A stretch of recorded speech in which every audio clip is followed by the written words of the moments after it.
What's going on, guys? I'm back for another video. By the way, let me do something that I normally forget to do, which is to tell you, if you like the video, please like, share, and subscribe. Subscribing and sharing is very important, and if you do that for me, I would deeply appreciate it. And just one last note before we get started. On the screen, you will notice from time to time images that have nothing to do with the subject of the video. These are just images of interest that I thought you would be well interested in. And you will also see some articles that will be on the screen. Don't worry, if you see something in those articles that you're interested in and you want to visit those articles, I will place the links down at the bottom. Anyway, all that said, let's get started. Lately, I've been seeing a lot of videos on YouTube under the title Blackwashing History or something similar. This is a term that's being used to imply that Hollywood and other forms of media are now engaging in a liberal agenda to blackwash white people out of history. But in reality, this is a sad attempt to cover for the fact that whitewashing black people and other people of color out of history has practically become a Western legacy. One particular YouTuber made a video on this subject that I found rather strange. He was a little different than most racially insecure whites who make these types of videos because he actually seemed to be knowledgeable about history, and he seemed to be willing to acknowledge certain things regarding blacks historically that most of these bigots who make these types of videos aren't willing to admit, which in my opinion makes his point of view worse than that of just some ignorant racist. Believe it or not, the thing that seemed to upset this guy was a cartoon that was about Roman Britain titled Life in Roman Britain, The Story of Britain. In this cartoon, there were a lot of black Romans depicted, which really seemed to upset this guy. Not because he didn't agree there were indeed black people in the Roman Empire, but rather because the cartoon had too many black people being represented as Romans on his television screen in comparison to white Romans. In other words, I guess you could say he had a race ratio problem. But when you think about it, this really isn't a surprise at all. Modern Western academia is loaded with evil professionals who intentionally attempt to limit the roles of blacks in ancient history. Africa, especially the Sahara and anything below the Sahara, has been intentionally relegated as a savage place that has no history, where nothing was ever built or created, while everything north of Africa, especially those places populated by whites, are regions where savagery such as cannibalism never existed. But there was a time when this was not the case. There was a time when giving Black Africa, both South and North, credit as the cradle of both humanity and civilization wasn't so crazy. But modern scholars who place blacks in places such as ancient Greece are usually ridiculed, sometimes in vicious fashion. But one trip to any number of famous museums around the world that house ancient Greek art, other than the quest to solidify the false ideology of white supremacy, one has to wonder why this is such a big deal. Not really surprising, however, when you consider the effort to hide great accomplishments of blacks in even Southern Africa. But believe it or not, many of these treasures and accomplishments are not only kept in the museums, but they're kept locked up and out of sight.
Now I know what you're thinking, and don't worry, we'll get back to the topic at hand, which is the prevalence of Black Romans in Britain and the so-called conspiracy to blackwash history.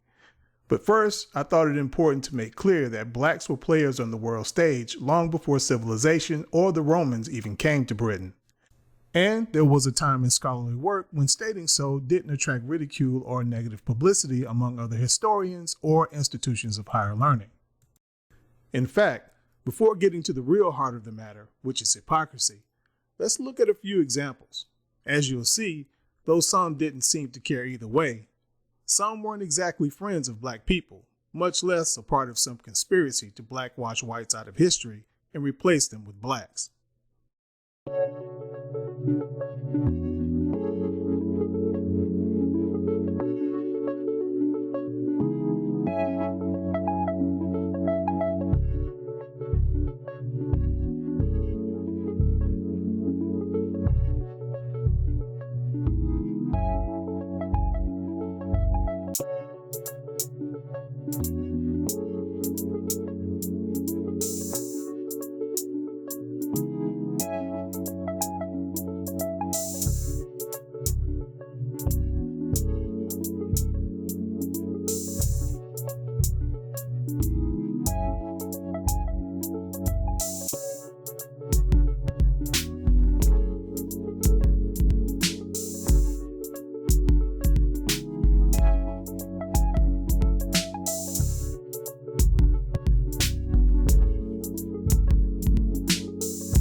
If you're over the age of, say, 40, especially if you grew up in the South, you probably were required to read Uncle Tom's Cabin when you were in elementary school.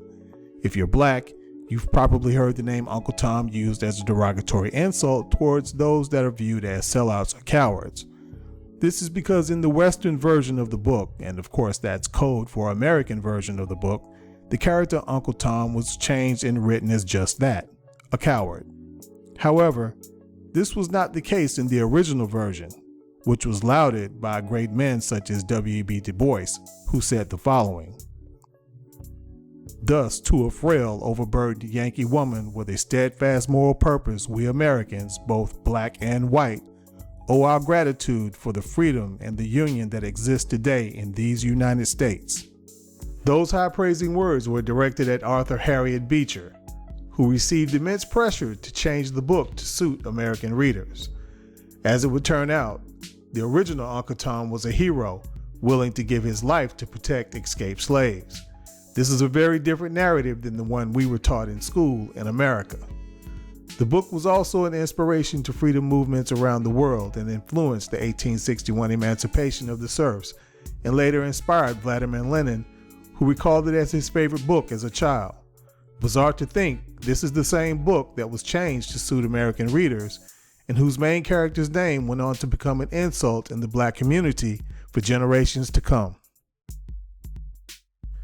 This 2010 film, The Last Airbender, was originally a beloved Nickelodeon cartoon that was turned into a big budget movie.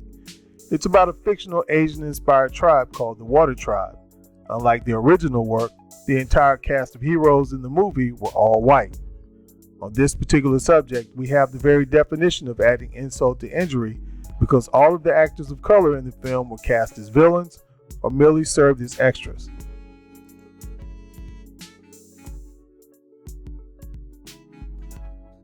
Our next example is a gentleman by the name of Jason Thomas, a black man who was a 9/11 hero because he rescued two Port Authority officers during the chaos. However, in the movie that was inspired by his brave actions, he was played by a white actor named William Maypother.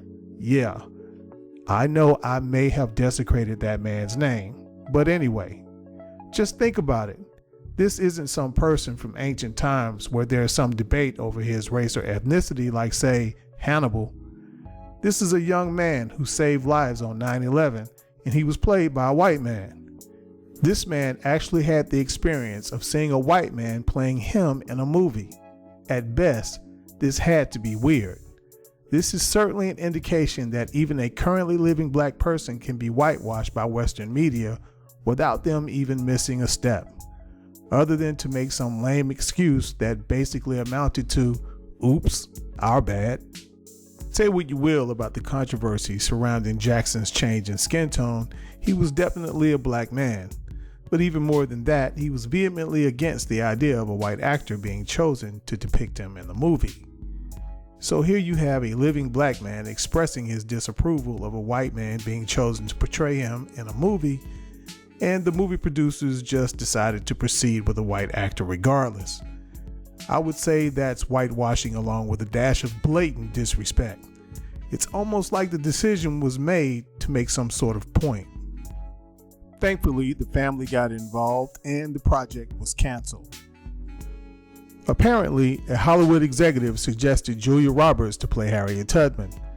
According to a black screenwriter, the experience was so surreal, it was like no one in the conversation seemed to realize how absurd the idea was.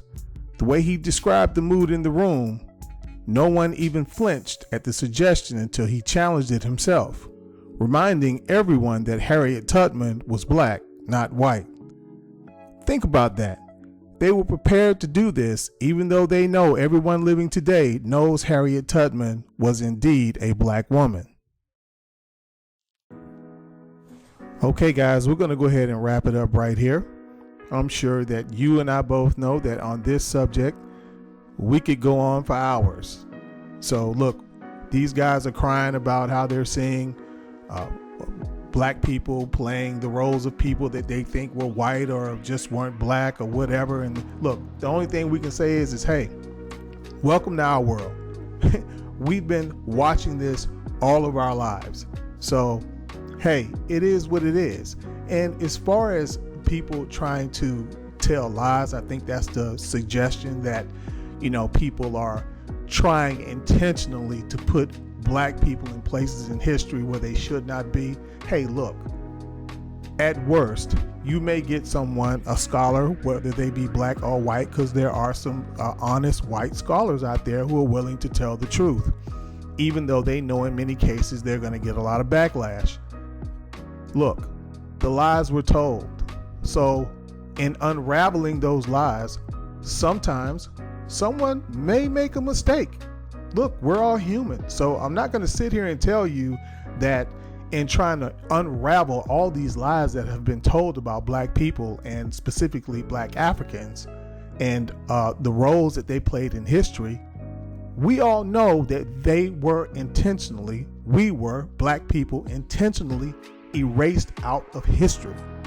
We know this factually, and it's the only reason why these people even created the term blackwash, because they know that actual whitewashing has been going on for many, many, many generations. So it's just a talking point. That's all. Like I said, we can go on for hours, but why? It wouldn't do any good. Most of these people know the truth. They're just lying.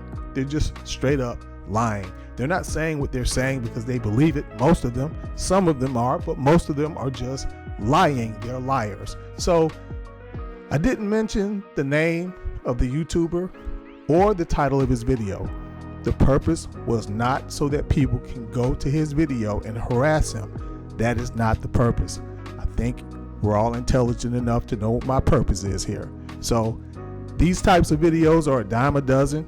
So they're not hard to find on the internet. You can find a lot of videos with people saying, oh, black people are, trying to take our history, and you got all these bleeding heart liberal scholars. They're trying to, give black people this feel-good history so that they can feel good about themselves. Black people never really built anything. Black people never really did anything of note in history. This is just the way it is. They need to suck it up and just try to make themselves better from here. Well, look, that's a lie. And at this point, we all know it. But look, guys, I'm going to go ahead and get out of here. You go ahead and enjoy the rest of your Sunday. And as usual, stay safe.